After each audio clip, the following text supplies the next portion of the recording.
I just read an article, actually printed this week in Yiddish in the Allgemein. Dr. Orenstein, he's an economist, professor of economics.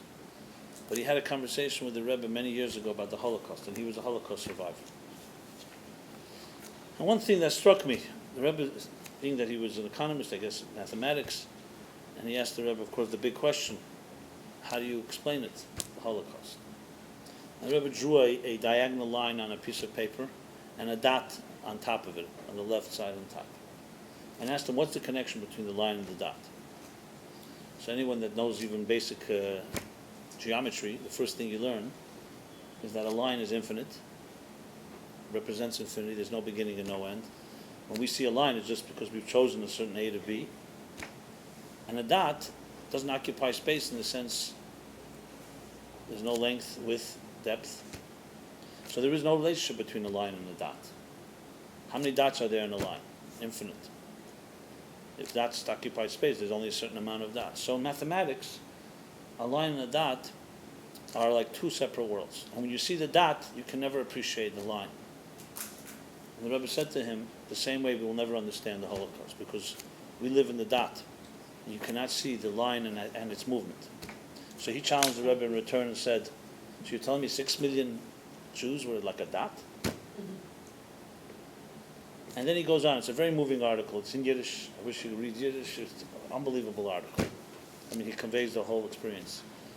And at the end of it, he says that he understood, because the Rebbe's response was, because the Rebbe himself was a Holocaust survivor, that when you consume yourself with a dot, then the dot is disconnected from the line. But he wrote the story. This guy writes a story about the guy who, in the Holocaust, in the concentration camps, a group of rabbis came together and they put God on trial. Famous story. And of course he said, if you could put God on trial, you could put a Rebbe on trial too. And at the end of the trial, they all concluded that God is wrong. But right afterwards, the rabbi leading the trial said Kaddish for the people that died that day in the concentration camp. So how do you explain that? They put God on trial, God is guilty, but then they said Kaddish, sanctifying God's name.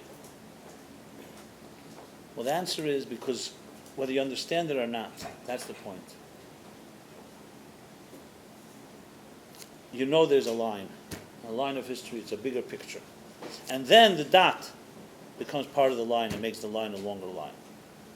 But when you're consumed with your own way of experiencing it, even pain, no one dismisses, no one says you can't have pain.